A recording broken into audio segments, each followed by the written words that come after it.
Hi. Okay, so this is a pretty impromptu live, but I wanted to record this for a segment that I want to post for you guys. So I wanted to talk today about what the heck the correlation is between breath work and nutrition. And specifically, with the population that I work with, which is the pretty severely obese population.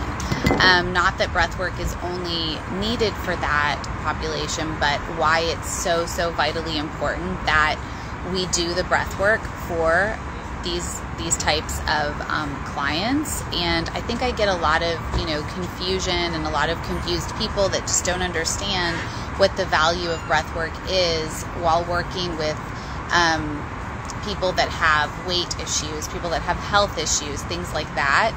But specifically today I want to hone in and focus on the weight aspect. So for those of you that don't know, I would say more of my niche population is either usually people that have quite a few medical issues, but that usually comes along with a weight issue, right? And we're talking 50 pounds plus overweight is kind of who I really deal the most with. So I have incorporated the breathwork aspect as of a couple years ago, and it's been revolutionary. Even with my clients that I work with, sometimes it's hard to get them to understand and see the value of breathwork during this process of healing and during their journey of coming to better health and losing weight and changing their life. But the benefits, once they start to see it, are just revolutionary, and they compound each time I teach them something new in that breath work, and what their body starts to release during that, and then what their body also starts to gain as far as interoceptiveness is really, really important. And that's the part I want to read you guys an excerpt from the book. It's a great book. It's called Intuitive Eating. But the specific part I love is there's a whole chapter on the science behind interoceptive awareness. And this is something that a lot of people don't realize. It's a real thing that our bodies, when we have gone through trauma in life, when we've disconnected from our body, when we have had too much static and outside noise from the population, from society, from being told what to eat, how to eat it, counting your macros, counting calories, what happens is that interoceptive awareness that we are innately born with starts to get watered down, so to speak. And so then we eventually, as it keeps going, if we're not aware of that, we completely lose sight of it. And then we are so disconnected from our bodies that we don't know when we're actually hungry. We don't know what we actually want to eat. We don't know what we actually need from a nourishment standpoint. So that is a big part of the work I really do with my clients. I'm very atypical when it comes to being a dietitian. I do give meal plans at the beginning, but it's with the goal of weaning them to the point where they eventually understand what to eat for their body, for their specific health, and while tapping into that very, very innate interoceptive awareness. So just to explain it, I think they just give a great explanation. So I want to read this excerpt for you guys to explain what it is. So the title of it is Interoceptive Awareness is Your Superpower. And it says, interoceptive awareness is the ability to perceive physical sensations that arise from within your body. It's a direct experience, a felt sense that happens in the present moment. It's not the past or future. It happens right now. It includes basic states like feeling a distended bladder, hunger, and satiety cues, and the felt sense of every emotional feeling. Every emotion has a unique physical sensation in the body. When you perceive bodily sensations, it gives rise to powerful information to help get your psychological and biological needs met. In fact, there is a growing body of research that shows interoceptive awareness is profoundly implicated in your physical and mental well-being. So I want to speak about that one paragraph for a minute. I think feelings get a really bad rap in society. People don't pay attention to your emotions and your feelings, don't follow them, all of this. So I always tell people, our feelings and our emotions were given to us for a reason. When God made us, He made us with feelings and emotions, and they can very much be a potent kind of arrow to kind of show us how we're feeling, right? It doesn't mean that you completely just,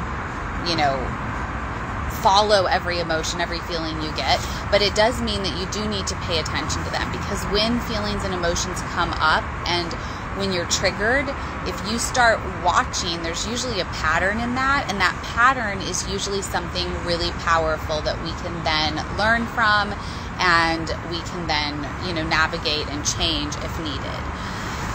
Okay, so into the second paragraph. In his seminal book, How Do You Feel? An Interoceptive Moment with Your Neurobiological Self, scientist Bud Craig describes the very moment of the felt sense as our global emotional moment, which is the current state of all our feelings that represent the sentient self. We think that's part of the reason people describe intuitive eating as life-changing. They get reconnected to their sentient self on a very deep level. Ultimately, it is a personal process of honoring health by listening and responding to the direct messages of the body in order to get your needs met. The principles of intuitive eating work either by enhancing interoceptive awareness or by removing the obstacles to perceiving and responding to the felt sensations in the body. The obstacles are usually from the mind in the form of rules, beliefs, and thoughts. The challenge in today's diet culture is that many people do not value, let alone trust their body sensations. Instead, they eat based on externality, that is, eating according to rules and diet plans, which ultimately create confusion between mind and body. Interoceptive awareness is based on inner sensation, which is an inside job. That's why using external methods to eat, such as counting macros, calories, or points, does not help you connect to your body. Okay, so all of that being said, the part I really want to hone in there is, we develop these rules, these thoughts, these beliefs by just living life, right? And a lot of times they're just things that maybe aren't serving us any further, right? Maybe they did at one point and they're not anymore. Or maybe it's just a tweaking of that thought or that belief system. And when we do breath work, when I do breath work with someone who is an overeater, who doesn't have satiety, who eats out of emotional triggers, who just, doesn't really have any kind of interoceptive awareness of their body and their emotional state, and then how that correlates with their eating patterns. When I start to do breath work with someone like that, it immediately, after the first session, it just drops them into that interoceptive awareness in the body.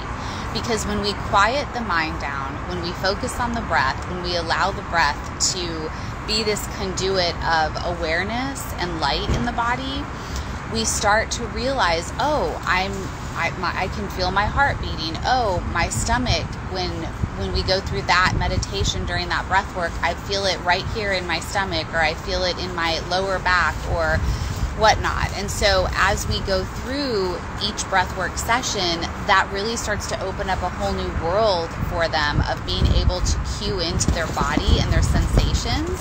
And then that translates as they go on and do, their everyday life. And of course, I'm also coaching them through their everyday life, right? When they start to feel the stress and the emotions of work or family or temptation that, they don't think they can handle, things like that. Most of the time, my first go-to for them is let's do a 3-minute breath session. Just, I teach them how they can also close their eyes and just feel back into their body. And when they do that, I'd say 9.5 times out of 10, whatever emotion they were feeling and then related to their food craving, right, it goes away. And it's truly magical, but it's not magical. It's actually super, super cool and scientific. And I think as the years keep going, there's going to be more amazing research on this type of amazing, awareness of our body and what it's telling us. And hopefully people can start to, reprogram their thinking of, I have to follow this type of diet. I have to count these macros. Like, I have to do this type of thing. And they can just really start to feel what they need by being so connected to their body. So anyway, I wanted to say this today because I think there's a lot of confusion and a lot of the unknown of, me being a dietitian, a holistic nutritionist, and then doing this breath work, and like, what the heck is all of that about? But there is a very big correlation. And, it's an amazing experience. So again, for all of you, if you haven't experienced it and you'd like to, I would love the opportunity, and pass this video on to anyone that you love, that you feel like could also benefit from it. I hope you guys learned something today. That's always my goal. So you guys have an awesome Tuesday, and be well, think well, move well, eat well. Okay, bye-bye.